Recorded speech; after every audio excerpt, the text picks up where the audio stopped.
जवाब इनको आलोक जी कह रहे हैं कि बार बार जनता भरोसा तो हम पर कर रही है ना। आप 14 का मैनिफेस्टो गिना रहे हो, आप 19 का मैनिफेस्टो गिना रहे हो, और आप तो सर 2 लाख सरकारी नौकरी तक ही सीमित रह गए।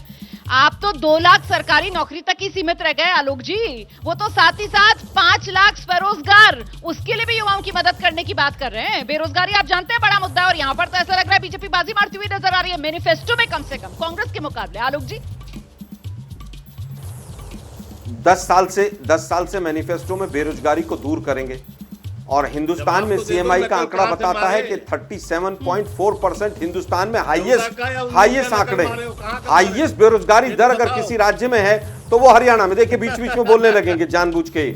मुझे लगता है कि आज जो वास्तविक बात होनी चाहिए वो ये बात होनी चाहिए कि आपने पिछले 2 मैनिफेस्टो मैंने अभी स्टूडियो से बाहर हैं, देखिए गलत बात है, रोमाना जी इनको शांत कीजिए, डीरेल हो जाएगी। रोमाना जी इनको शांत कीजिए, हाँ जी शांत कीजिए इनको। मैं केवल ये कह रहा हूं कि इनके यहां तो 1,87,000 पद खाली पड़े हुए हैं, वो क्यों नहीं भरे? 10 साल हो गए। हमने कहा कि हम महिलाओं को महिला शक्ति के रूप में 2,000 रुपए देंगे, इन्होंने उसमें 100 रुपए ऐड करके 2,100 दे दिया। अरे भाई अभी तक क्यों नहीं दिया आपने?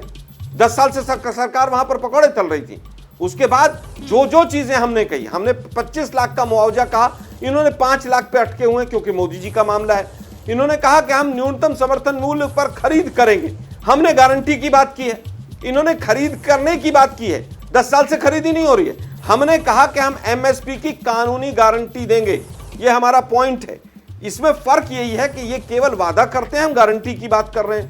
हमने कहा कि 300 यूनिट हम बिजली फ्री देंगे, 25 लाख का मुफ्त इलाज देंगे, 500 रुपए का गैस सिलेंडर। लेकिन आलोक जी सवाल का मुझे जवाब पूछना चाहता हूँ, बुढ़ापा पेंशन जवाब दे दीजिए। ये एमएसपी को लेकर लीगल गारंटी क्या राज्य सरकार, अगर आप सत्ता में आते हैं तो क्या राज्य सरकार ये दे सकती है सर? क्योंकि इससे पहले जो आपकी राज्य सरकारें हैं वो तो कहीं भी किसानों को लीगल गारंटी तो कहीं भी नहीं दे पा रही है ना एमएसपी पर इस बार हरियाणा के लिए आप लोग कह रहे हैं कि एमएसपी पर लीगल गारंटी दे देंगे।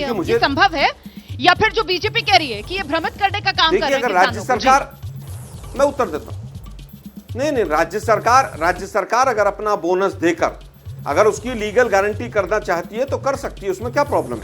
एग्रीकल्चर जो है वो कॉन्करेंट लिस्ट का सब्जेक्ट है, उसमें स्टेट भी अपना कानून बना सकती है और केंद्र भी अपना कानून बना सकता है। कोई राज्य किसान को पैसे देने से अगर चाहता है देना उसको तो रोक नहीं सकते हैं। अगर रोकता है तो नरेंद्र मोदी जी रोकते हैं। जो 100 रुपए की 2016 में छत्तीसगढ़ में सब्सिडी चली आ रही थी केंद्र सरकार की तरफ से, जो पैसा दिया जाता था उसमें 100 रुपया राज्य सरकार बोनस देती थी। केंद्र सरकार ने आते ही सबसे पहले रोका था मोदी जी की सरकार ने।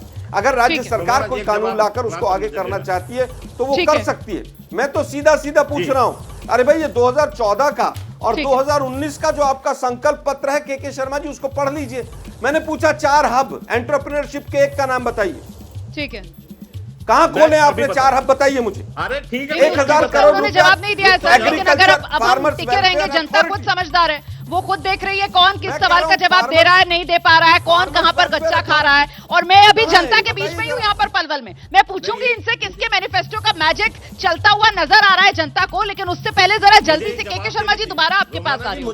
ऐसा अगर कहा जाए कि साहब वो 2 लाख सरकारी नौकरियां अगर वो दे पाने की स्थिति में आप लोग थे तो फिर अभी तक सर 10 साल में दे क्यों नहीं दी? जिन 2 लाख सरकारी नौकरियों का युवाओं को वादा अब 2024 में कर रही है बीजेपी, ये बड़ा सवाल है सर। और मेरे सवाल पर यहाँ तालियां बज गई, बताइए के शर्मा जी। नहीं, बिल्कुल मैं कह रहा हूँ, हमने 1,43,000 नौकरियां दी हैं और आगे हम उसके आगे भी जो नौकरियां देंगे 5 सालों में 2 लाख, क्योंकि उसका हम सृजन भी संसाधन कर रहे हैं। लेकिन अभी आलोक जी इतनी बड़ी बात बोल रहे थे, मैं इतना ही पूछ रहा हूँ। पड़ोसी का राज्य है, पड़ोस राज्य हिमाचल है, वहां ये कह के आए थे कि हम किसान जो है महिलाओं को 1,500 रुपया देंगे, 300 यूनिट बिजली फ्री देंगे, पुराना स्कीम जो है पेंशन स्कीम लागू करेंगे। आज इनके हालात वहाँ क्या है? वहां पर तनख्वाह देने के लिए पैसा नहीं है।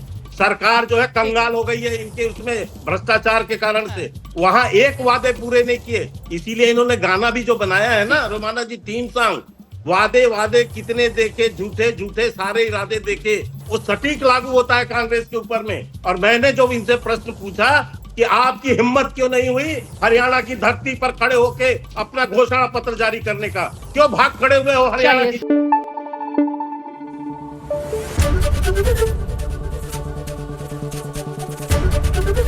एबीपी न्यूज आपको रखे आगे।